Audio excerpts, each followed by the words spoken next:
This car is very much more in line with the previous boss, if you will, in the original GT350, which is a track-oriented car. So what that means is it's not a forced induction vehicle. It's a normally aspirated 5.2 liter flat plane crank V8. And you can read a whole bunch of stuff about flat plane crank V8s. The short answer to that thing is the purpose to it anyway, is to allow a lighter rotational mass, which allows for nearly instantaneous throttle response. Which is something that is very beneficial in the track. In the mid-turns, you can adjust the torque to the rear wheels very quickly and very easily. It also allows for extremely high redline. So redline on this car is 8,250 RPM. And so you don't have to shift gears as much, obviously. It's a very wide power band. Basically, you have 90% of peak torque, which is 429 foot-pounds, from about 3,400 RPM all the way up through 7,000 RPM.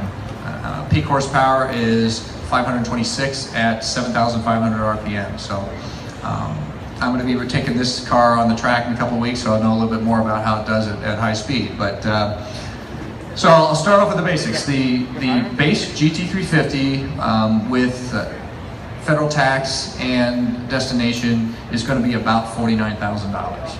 Okay, there won't be a whole lot of those sold, I'll tell you that. Most people will opt for one of the several packages. What's different about this car, though, is you cannot just check all the boxes. You have to decide what you're going to do with this car.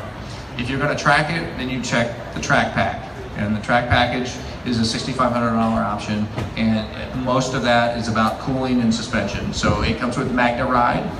Magna Ride is a technology. You'll see it on some other competitive cars. It's not owned by any automaker, but it changes the damping on the shocks and struts by changing the viscosity of the fluid. So you essentially have iron particles in the fluid. When you apply a charge to them, it aligns the iron particles and changes the viscosity of the fluid, and therefore changes the damping, rather than valves that open and close. So it allows infinitely variable damping, and it can change that damping every 10 milliseconds, so every 1/100th of a second. So you can tune the car to do amazing things. So when you get the track package, you get those shocks, and you also get cooling is the biggest part of the track package. So you get a cooling on the differential, you get a cooling on the transmission, you get extra engine cooling, oil cooling. It's all about keeping the car cool running around the track. If you're going to drive this car on the street very much, though, you're probably going to want the technology package. Things like heated cooled seats. You can't run on the track with air conditioning most of the time, but it's kind of nice when you're sitting there with a helmet on and a suit to actually stay cool sometimes. Also, stereo system, dual zone climate control, things like that are available in the technology package, which is a $7,500 option on the base GT350. The next step on that is the R, which is what you see here. The R comes with all the track mods that come on the track package from GT350, but then a few additional items that you can only get when you step up to the R. These wheels on this car are carbon fiber wheels. Outside of a couple dozen Koenigseggs that you can order special every year, no other mass-produced car in the world has carbon fiber wheels. It saves about 50 pounds of unsprung weight. Don't curb them though, trust me, you will not like what your insurance company does to you after that. It also comes with carbon fiber rear wing. It's got upper radiator support, which is also carbon fiber. And then you lose some weight, pulls the air conditioning out, pulls the radio out, pulls the back seat out, pulls some sound deadening out. So you save, give or take, between 150 to 200 pounds of weight.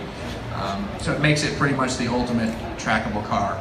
You can add a few things in case you actually want to drive this somewhere else. So you can get dual zone climate control, including air conditioning, and you can get a stereo, for example, navigation, things like that for a $3,000 electronics package.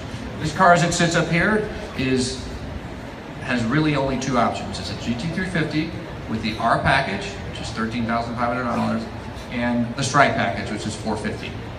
So you're looking at about $63,000 as this car sits here. If you deck everything that you can possibly get to, maybe $67,000. So that's the pricing end of the spectrum for you. The dealer knows all this stuff. It was all released, so they should be able to tell you. If your dealer sold Shelby GT500s, then most likely they will be an authorized dealer to sell this car as well. So, any questions? Yeah? Okay, I will do that when we're done with questions. Yeah, if people want to hear it, let's talk about that a little bit, okay? This is a car you really probably won't ever need to change the exhaust to get something sportier. It's a dual mode exhaust system. You have your drive by the police station mode, and then you have the annoy your neighbors mode, okay? And what I'll do is I'll start and I'll run it and rev it a few times, and then I will switch back and forth between those modes. You can do that through the track applications app with your left hand controls on the steering wheel. Or if you put it in track mode, it will automatically switch it to this open exhaust system. And the difference is relatively startling. You know, not to offend anybody, but it sounds like Satan's under the hood chewing gravel.